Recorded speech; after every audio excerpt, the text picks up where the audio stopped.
Bismillahirrahmanirrahim. Alhamdulillahi Rabbil Alamin. Wassalatu wassalamu ala ashrafil anbiya'i wal mursalin wa ala alihi wa sahbihi ajma'in. Rabbi shrah li sadri wa yassir li amri wahlul 'uqdatam min lisani yafqahu qawli. Subhanaka la 'ilma lana illa ma 'allamtana innaka antal 'alimul hakim. ولا حول ولا قوة إلا بالله العلي العظيم. أما بعد، وأحييكم بتحية الإسلام. السلام عليكم ورحمة الله وبركاته. Alhamdulillah, syukur kita kepada Allah Subhanahu Wa Taala dengan kurnia Allah kita yang terpilih untuk berada di tempat yang baik, melakukan kebaikan. Maka ketahuilah, kebolehan dan keupayaan ini sebenarnya adalah rezeki dan anugerah daripada Allah Subhanahu Wa Taala. Tuan-tuan sekalian, esok, kenapa Ustaz esok? Esok segalanya belum pasti. Semalam dah jadi sejarah, dah tak boleh nak ubah. Yang penting hari ini, tuan-tuan sekalian, hari ini akan menentukan besok. Sebab sistem dan peraturan Allah, la in syakartum la azidannakum. Kalau kamu bersyukur, aku akan tambah.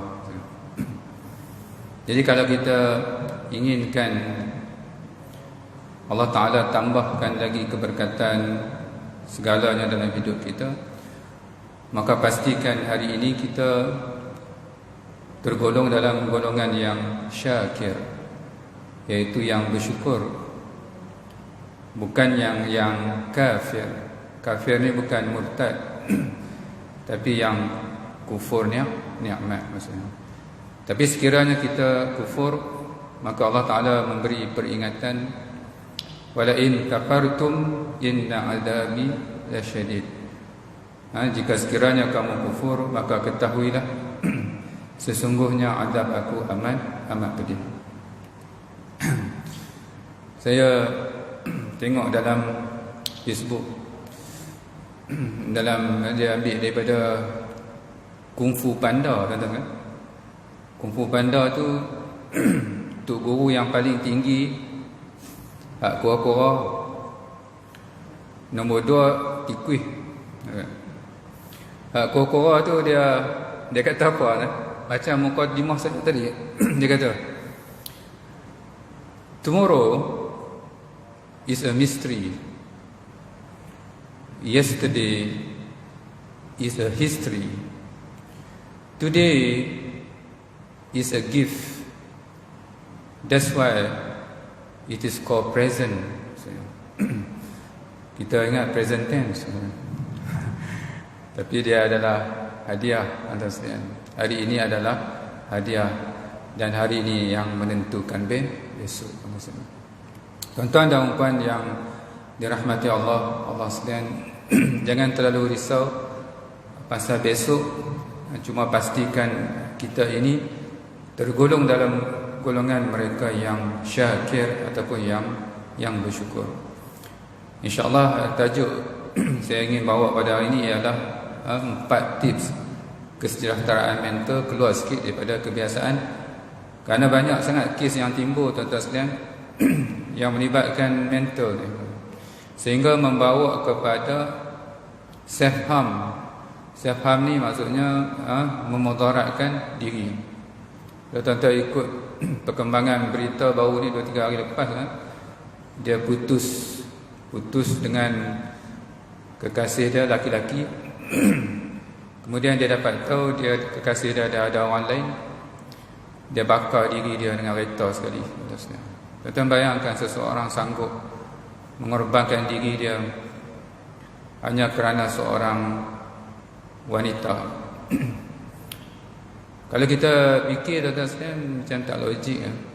Tapi jangan cakap, tuan-tuan sekalian. Sebab tengok banyak kes yang melibatkan memudaratkan diri ni, biasanya dia dah hilang kawalan ke atas dirinya. Maksudnya ada yang lain yang kontrol, ada yang lain yang mempengaruhi. Sebab tu jangan bagi sampai peringkat tu. Sebab bila dah sampai peringkat tu, tuan-tuan sekalian, payah. Ya, saya sembang dengan patient ni, tuan-tuan sekalian, banyak yang cakap seolah-olah dia orang tak sedar waktu dia orang buat tu. Bodohlah ustaz kalau kita nak buat macam tu. Tak waraslah ustaz kalau kita buat macam tu. Maksudnya apa, tuan-tuan sekalian? Maksudnya waktu dia buat tu mungkin dia tak sedar. Maksudnya. Jadi jaga, tuan-tuan sekalian, sewaktu kita sedar ni. Jangan sampai waktu kita dah tak sedar, waktu tu dah susah. Maksudnya. Ini saya kongsikan dengan tuan-tuan bagaimana nak jaga fikiran kita. Yang pertama, bukan tips lagi ya. Ini mukadimah, tuan-tuan sekalian. Konsep ABC module. A ni stand for activating event. Activating event meaning that sesuatu yang trigger. Maksudnya, kita mungkin, tuan-tuan sekalian, macam tadi kes tadi putus. Mungkin penyakit, tuan-tuan sekalian. Mungkin ada masalah dengan pihak berwajib. Maksudnya, benda-benda yang macam ni akhirnya menyebabkan dia tak boleh tidur, rusing, dia terjaga malam, akhirnya dia tak boleh tidur terus, tuan-tuan sekalian. Dan akhirnya membawa kepada masalah kemurungannya. Ni A ya, tuan-tuan sekalian, activating event, penyakit, pandemik, tuan-tuan sekalian, A. B stand for belief. You are what you believe. You are what you think. Maksudnya, bagaimana kita melihat A itu? Bagaimana kita melihat A itu? Tuan-tuan sekalian, to B. Dan C consequence. Consequence ataupun natijah ataupun hasil dia. Saya nak bagi tahu tuan-tuan, yang menentukan C ya, yang menentukan C bukannya A. Yang menentukan C bukannya A. Yang menentukan C adalah B. Maksudnya, bagaimana kita melihat A itu yang akan menentukan keadaan kita. Maksudnya. Dan saya nak bagi tahu, A ni kebanyakan beyond our control. Maksudnya, di luar kawalan kita. Dan saya nak bagi tahu berita baiknya, B ni yang menentukan C, tuan-tuan sekalian, is within our control. Maksudnya, di bawah kawalan kita. We choose it. Maksudnya, kita yang pilih. Dan akhirnya dia akan menentukan C, tuan-tuan sekalian. Jadi jaga B.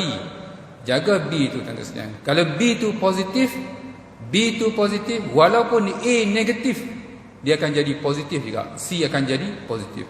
Tetapi walaupun, tuan-tuan sekalian, A tu positif tapi B tu negatif, C akan jadi negatif juga, tuan-tuan sekalian. Nanti kita tengok apa Nabi sebut, tuan-tuan sekalian. Saya baru ni saya pernah bagi ceramah ni. Jadi ada seorang maksudnya yang rapat dengan saya, dia kena COVID. Lepas tu saya dapat tahu, saya kata kat dia, saya duduk jauh, kata, kalau saya duduk dekat boleh saya pergi tolong-tolong, apa yang patut. Lepas tu dia kata, sebenarnya anta dah tolong ana. Saya pun heran, saya tolong apa dia? Dia kata, anta tolong ana dengan ABC module. Maksudnya, ABC module. Saya jawab apa? Saya kata, okay, mind your B. Jaga anda punya B, find the hikmah, cari hikmah. Maksudnya, sebab kalau B negatif, dia akan jadi negatif. Kalau B positif, dia akan jadi apa? Positif. Maksudnya, baik, ini basic, tuan-tuan sekalian, foundation. Okay, tips number one iaitu manage your thought.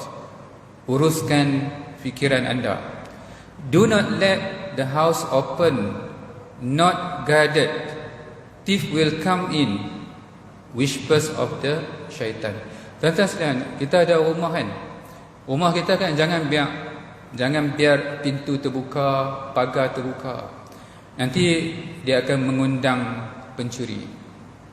pencuri akan masuk rumah. Fikiran kita pun macam tu. Kita jangan biar terbuka macam tu, tanpa ada penjaga dia, tanpa ada pintu dia, tuan-tuan sekalian. Sebab nanti pencuri juga akan masuk. Tuan-tuan, saya nak bagi tahu, pencuri kan kalau dia masuk rumah kita, kalau kita nampak, kita jerit tau. Dia jerit, dia lari. Ataupun bila dia masuk, dia ambil harta kita. Harta tuan-tuan boleh cari. Harta tuan-tuan boleh cari balik. Tak apalah, nak buat macam mana, tak ada rezeki saya kan? Kita boleh cari. Tapi pencuri fikiran ni, bila dia masuk, tuan-tuan sekalian, dia masuk, dia bukan curi harta, dia curi harapan kita, dia curi semangat kita, dia curi roh kita. Akhirnya saya tak nak hidup dah, saya tak semangat dah nak hidup, biar saya mati lah. Tuan-tuan sekalian, nampak? Kalau dia curi harta boleh cari, tapi kalau dia curi semangat kita, tuan-tuan sekalian, payah ubat dia. When there is a will, there is a way. But when there is no will, no way. Sebab tu kita kena jaga, tuan-tuan sekalian. Pencuri fikiran ini lebih bahaya daripada pencuri yang di luar sana, tuan-tuan sekalian. Iaitu bisikan-bisikan yang negatif. Tuan-tuan sekalian, kalau pencuri dia datang curi kan, kita halau tau. Kita halau dia, pencuri rumah kita. Tapi pencuri fikiran ni, kalau dia masuk dalam fikiran kita, kita buat apa? Makan lah dulu, relax lah dulu, duduk lah dulu. Kita hanyut layan pencuri tu. Malah kita bagi masa eksklusif pula, kita asingkan diri kita dengan orang semata-mata nak bersama pencuri tu. Akhirnya habis segalanya dicuri. Tak ada apa. Ini yang berlaku. Nampak macam kelakar. This is what is happening. Maksudnya, kita biar pencuri fikiran kita itu, kita layan dia. Akhirnya tanpa belas kasihan, dia ambil habis semangat kita. Any negative things, block it. Maksudnya, apa saja fikiran yang negatif, block it. Maksudnya, halang dia, and fill it with positive thoughts. Tuan-tuan sekalian, pencuri masuk rumah, biasa tak ada orang, dia masuk lah. Jadi fikiran kita macam tu juga, tak boleh kosong. Kalau kita tak isi, akan ada yang isi. Dan bila yang isi itu iblis, saya dah bagi tahu, ujung dia lingkup, ujung dia musnah. Jadi kita yang isikan dengan fikiran-fikiran yang positif. Iaitu yang paling positif, iaitu rasa keberadaan Allah bersama kita. Trust Allah, percaya kepada Allah. Kita kalau nak trust orang, kadang-kadang orang tak ada, dia tinggal kita. Tapi kalau kita trust Allah, huwa ma'akum aynama kuntum, dia bersama kamu di mana kamu berada. Dia tak pernah tinggalkan kita, dia sentiasa dekat dengan kita. Ni tuan-tuan sekalian, Allah Ta'ala kata, aku lebih dekat kepadamu daripada urat lehermu. Ni urat leher ni, tuan-tuan sekalian, dia panggil jugular vein. Putus urat leher ni, mati, tuan-tuan sekalian. Tapi Allah Ta'ala kata, aku lebih dekat kepadamu daripada urat kehidupanmu. Tapi kita, tuan-tuan sekalian, tak nampak Allah. Kita langkah Allah, kita cari sana, cari sini, cari sana, minta tolong sana. Allah Ta'ala masih sayangkan kita. Dia nak kita kembali kepada dia, dia tutup semua pintu. Call orang ni tak angkat, pergi klinik tutup, cari ni semua. Allah Ta'ala kata, call me, come to see me. Maksudnya, cari hikmah, tuan-tuan dan puan yang dirahmati Allah sekalian. Ni tips yang pertama, manage your thoughts, uruskan fikiran anda. Tips yang kedua, turn your fear and anxiety into doa. Ustaz, kita bimbang Ustaz dengan kes yang meningkat ni. Bolehkah kita raya tahun ni Ustaz?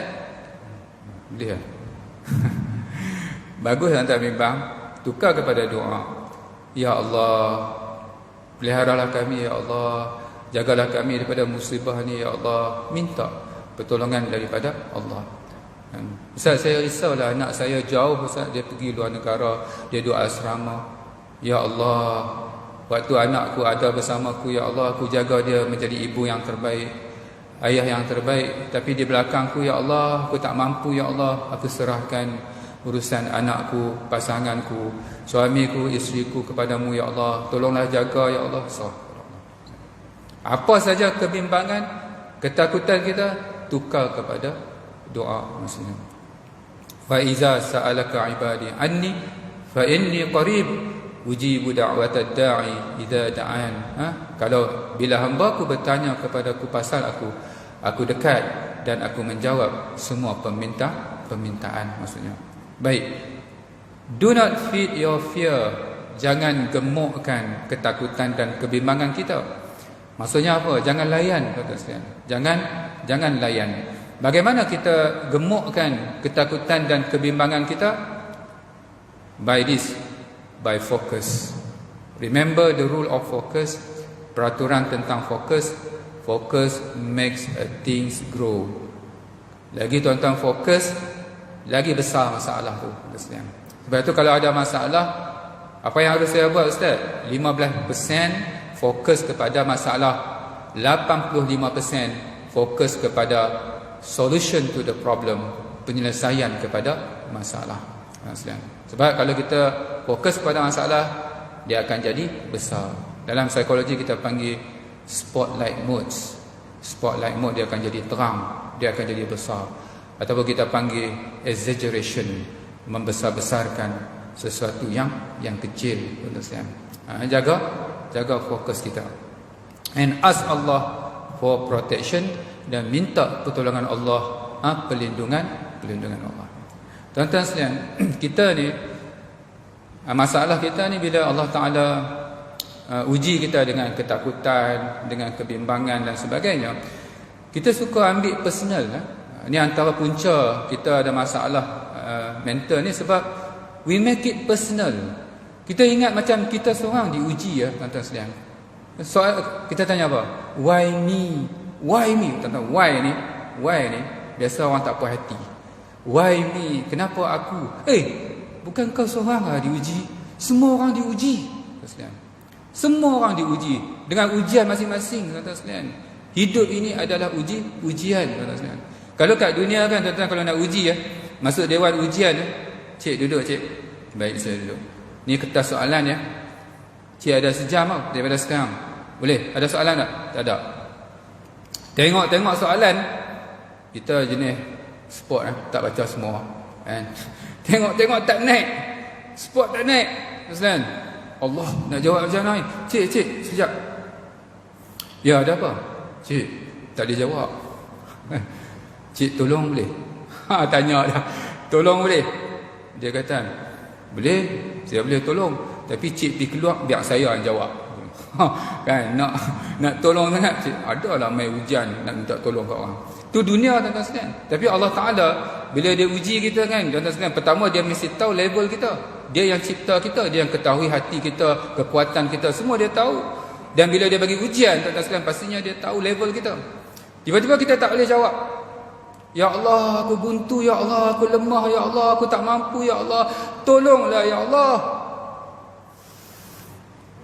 Allah Ta'ala kata apa? Yes, that's what I want. Call me. Itu yang Tuhan nak. Mungkin dah lama kot kita tak bangun malam. Tuhan penyak kita, goncang kita. Mungkin suara kita dah lama tak memanggil dia. Semakin senyap kita, semakin lesu kita memanggil dia, maka digoncangnya kita, dihenyaknya kita, supaya kita kembali memanggil. Panggil aku, aku ada, aku boleh tolong semua masalah kamu dalam genggaman aku.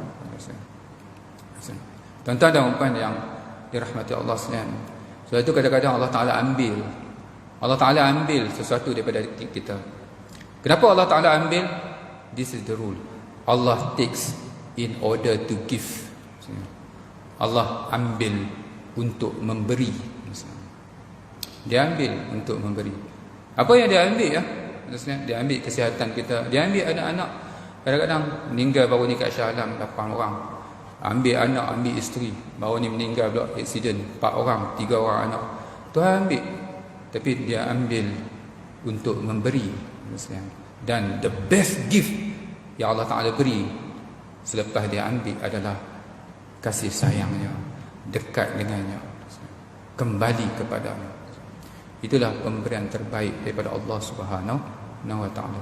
Dan saya nak bagi tahu tuan-tuan sekalian, bila Allah Ta'ala ambil dan kita rida, Allah Ta'ala akan pulangkan balik. Allah Ta'ala akan pulangkan balik. Will it be returned? Yes, it will be returned. Tuhan ambil Yusuf daripada Yakub. Yakub menangis sampai buta mata dia. Adakah Allah Ta'ala tidak memulangkan Yusuf kepada Yakub? Ya, Allah Ta'ala memulangkan Yusuf kepada Yakub. Allah Ta'ala ambil Musa daripada ibu dia. Hanyutkan anakmu, hanyutkan anakmu. Mak dia ragu-ragu. Aku akan pulangkan. Akhirnya ibu dia hanyut, tuan-tuan sekalian. Bila hanyut nak lari pada Fir'aun, Allah Ta'ala kata, I'm in charge. Allah Ta'ala bawa Musa ke rumah Fir'aun. Aku yang urus semua lah. Kakak dia ikut tepi tebing. Kakak Musa ikut bakul tu. Allah Ta'ala tukar hati Asyah, tukar hati Fir'aun, ambil anak angkat. Siapa nak menyusu ni? Kakak dia dengar, saya ada orang yang boleh menyusu. Balik cakap kat mak dia yang menyusukan Musa maksudnya. Allah Ta'ala pulangkan maksudnya. Allah Ta'ala ambil kesihatan Ayub. Kita tahu Nabi Ayub sakit lama, tapi Allah Ta'ala pulangkan kesihatan kepada Ayub maksudnya. Allah Ta'ala pulangkan maksudnya. Kalau kita rida. Cuma bila Allah Ta'ala akan pulangkan, itu mungkin di dunia dan mungkin di hari akhirat maksudnya. Mungkin di syurga Allah Ta'ala akan pulangkan kalau seseorang itu rida maksudnya. Ada satu hadis riwayat At-Tirmizi. Malaikat ambil nyawa seorang kanak-kanak, seorang budak daripada ibu bapa dia. Allah Ta'ala tanya malaikat, adakah yang kau ambil ini kekasih hati kedua ibu bapanya? Malaikat kata, ya Allah, mereka sayang sangat anak ini. Apa hamba aku cakap? Allah Ta'ala, apa hamba aku cakap? Dia reda, ya Allah. Dia sebut, inna lillah wa inna ilaihi raji'un. Allah Ta'ala kata, bina sebuah rumah di syurga dan namakan rumah itu Baitul Hamd, rumah yang terpuji. Allah Ta'ala pulangkan. Jangan bimbang, tapi dengan syarat kita rida. Tuan-tuan dan puan yang dirahmati Allah sekalian. Baik. Ini tuan-tuan sekalian tips yang kedua. Baik. Tips yang seterusnya aja. Yang ketiga, tips yang ketiga, turn your pain into growth. Tukarkan kesakitan kita kepada growth. Growth ni nak terjemah apa tuan-tuan sekalian?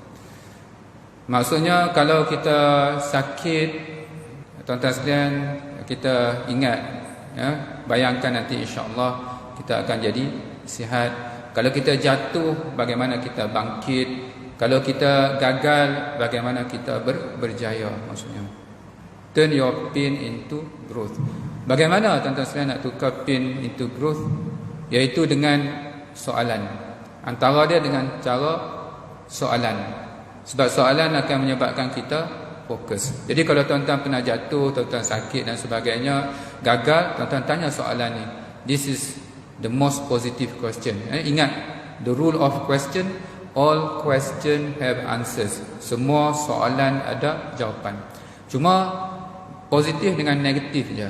Kalau tuan-tuan tanya soalan positif, jawapannya positif. Kalau tuan-tuan tanya soalan negatif, jawapan dia negatif.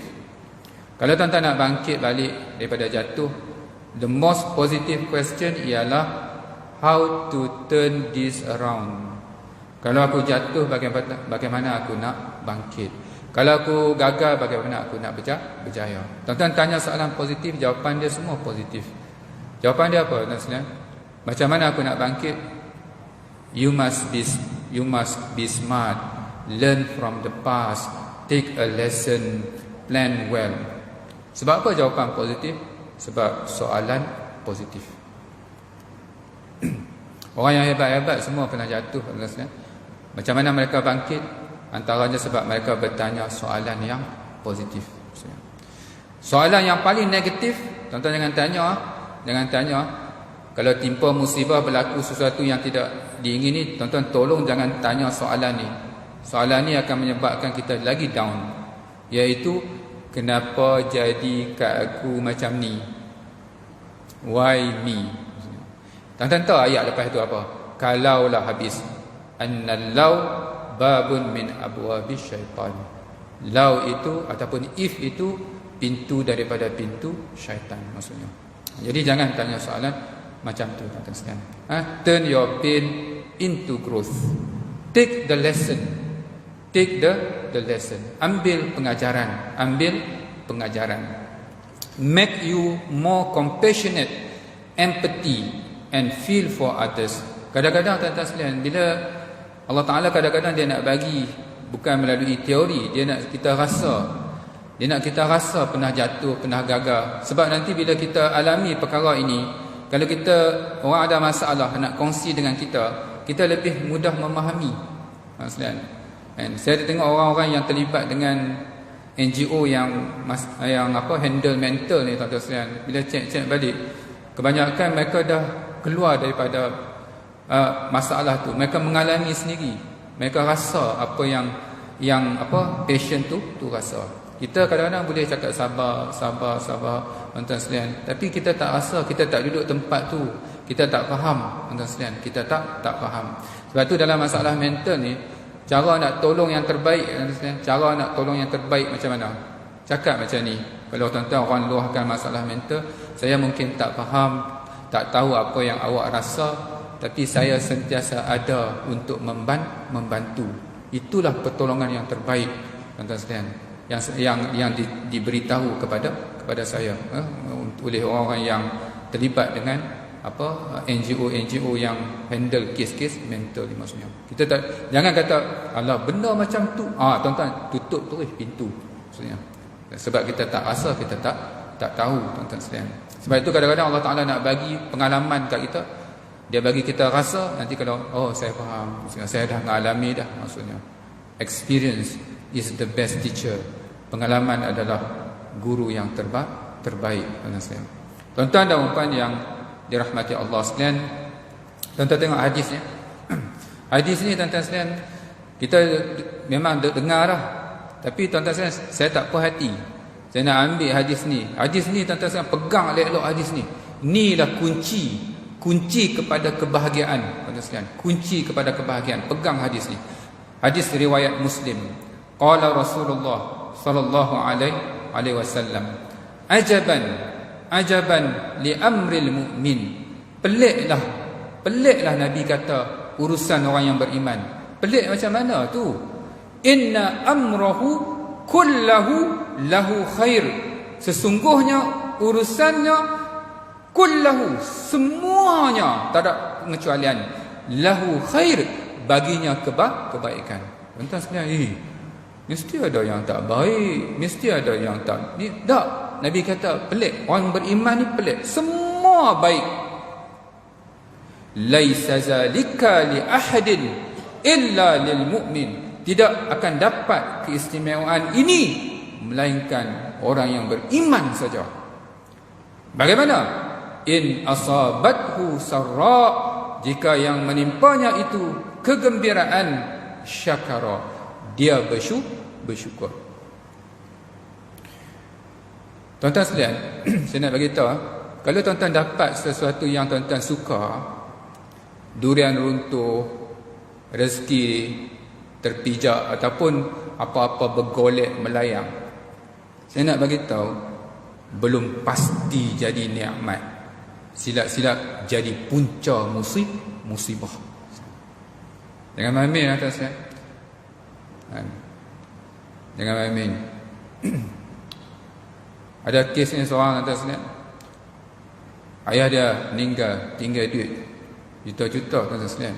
Sebelum ni adik-beradik elok duduk tuan-tuan sekalian. Pecah habis. Oi, diorang nuntut ustaz, dapat duit banyak ustaz. Belum pastilah. Belum pasti jadi nikmat. Sebab syarat nak jadi nikmat syakara. Syukur baru jadi nikmat. Ada satu kes ni tuan-tuan sekalian. Ayah dia sakit apa semua, tak larat nak urus. Ayah dia panggil abang Long. Abang Long tolong urus kedai ni. Ayah ni. Okay. Tapi dengan syarat, ayah dia letak syarat. Ni sendiri tuan-tuan sekalian, adik dia cerita. Kan? Ayah dia letak syarat. Tapi mesti tiap-tiap bulan bagi kat mak 1,000. Bagi kat mak 1,000. Abang dia setuju. Kan?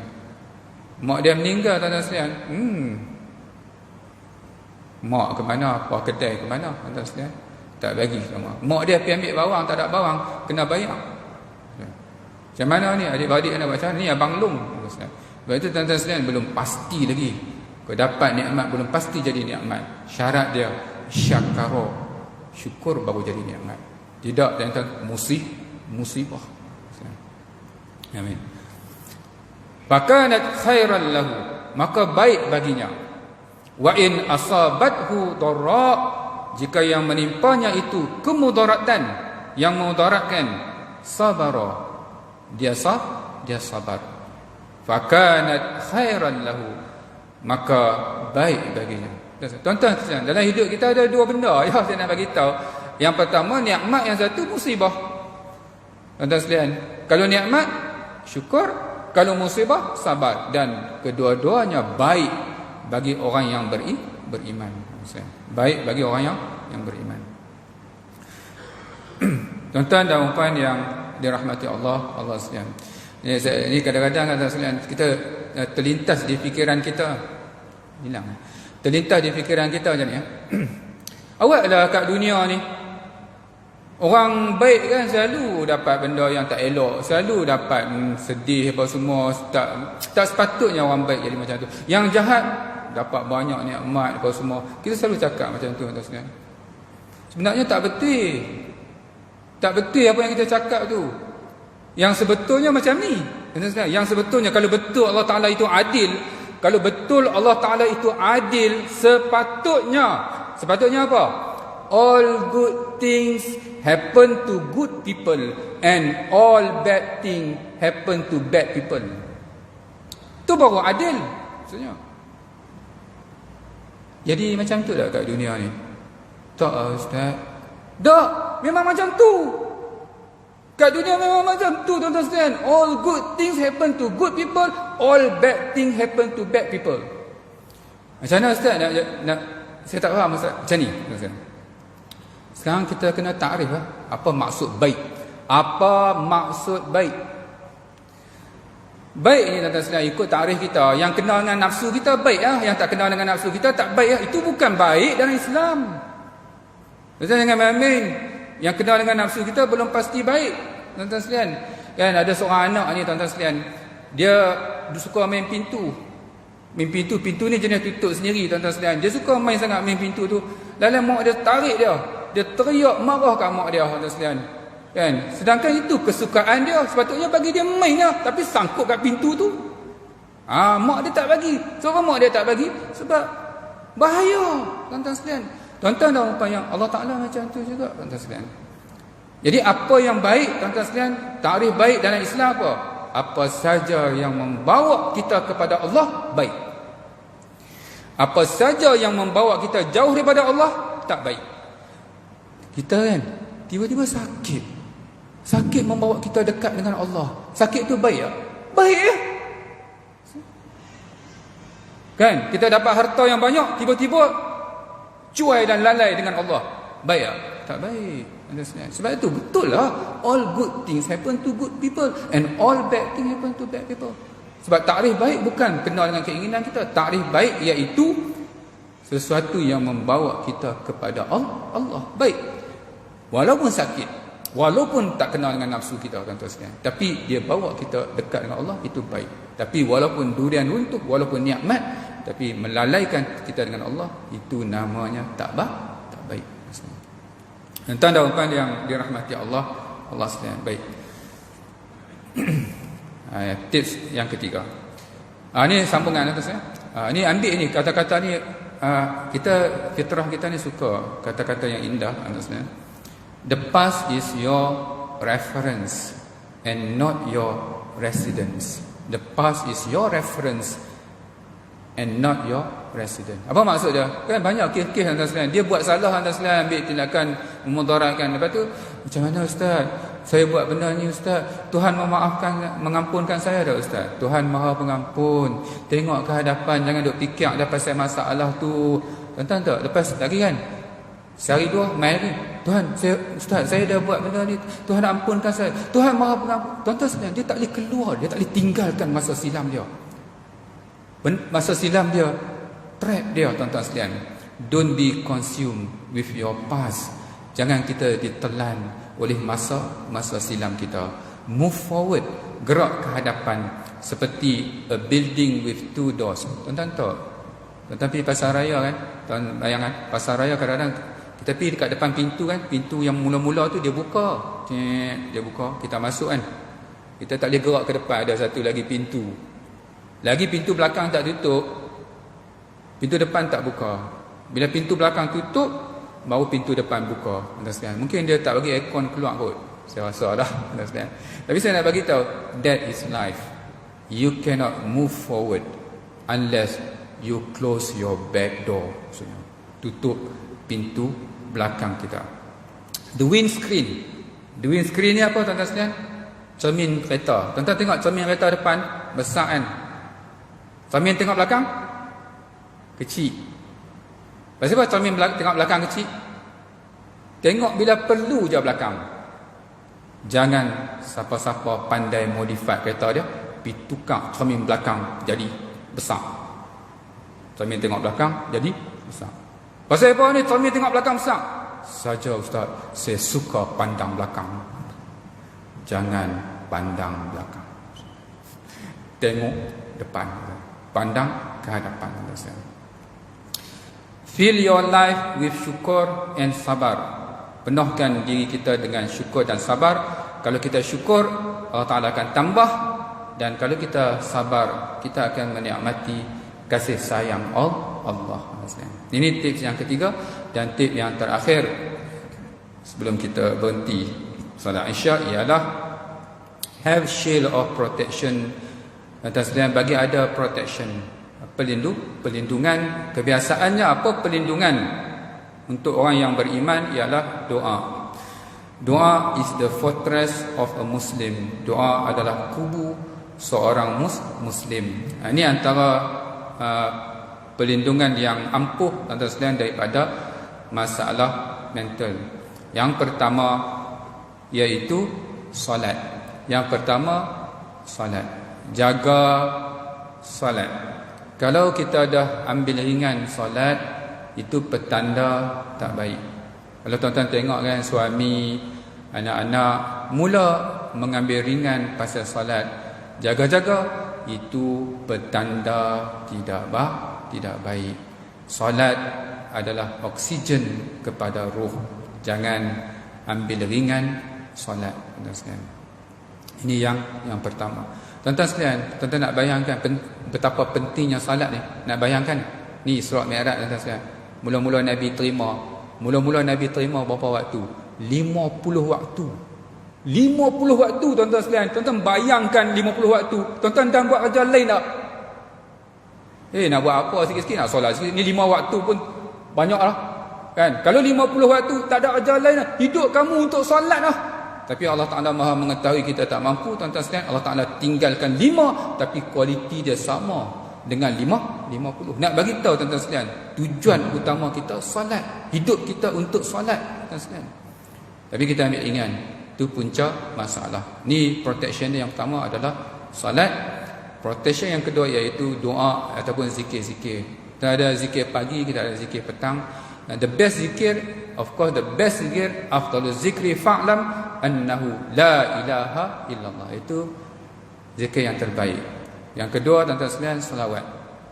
Selawat ke atas Nabi.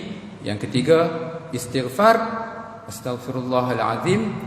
Dan yang keempat iaitu yang kita selalu subhanallah, alhamdulillah, wala ilaha illallah, Allahu akbar. Itu zikir-zikir yang kita boleh amalkan, tuan-tuan sekalian. Ini zikir-zikir yang protection, tuan-tuan sekalian. Dan yang ketiga iaitu Al-Quran. Dekatkan diri kita dengan Al-Quran, rajin baca Al-Quran, tuan-tuan sekalian, insya-Allah kita, Allah Taala akan jaga kita. Sikit dalam 1 minit lagi. Tuan-tuan sekalian, pasal selawat ni kan, Nabi satu ketika dia masuk kebun. Bila dia masuk kebun, dia ada seorang sahabat ikut daripada jauh, nama dia Abdul Rahman bin Auf. Dia ikut, dia tak nak kacau Nabi. Lepas tu Nabi masuk kebun, Nabi sujud lama, tuan-tuan sekalian. Abdul Rahman jadi bimbang. Dia pergi kat Nabi pun angkat kepala. Saya bimbang Rasulullah, kau sujud lama sangat kan. Nabi kata saya orang nak konti insya. Nabi kata kan, aku baru terima wahyu daripada Jibril. Allah Ta'ala sampaikan, barang siapa yang selawat sekali, Allah Ta'ala akan selawat 10 kali.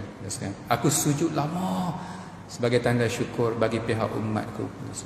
Itu atau kelebihan selawat. Yang baik pastinya daripada Allah, yang dhaif daripada kelemahan diri sendiri. Tidak ada gunanya ilmu melainkan untuk diamalkan. Kita tangguhkan majlis kita dengan tasbih kafarah dan suratul Asr. Subhanakallahumma wa bihamdik, asyhadu an la ilaha illa anta, astaghfiruka wa atubu ilaik. Bismillahirrahmanirrahim. Wal 'asri innal insana lafi khusr illa alladhina amanu wa 'amilus shalihat wa tawasaw bil haqqi wa tawasaw bis sabr.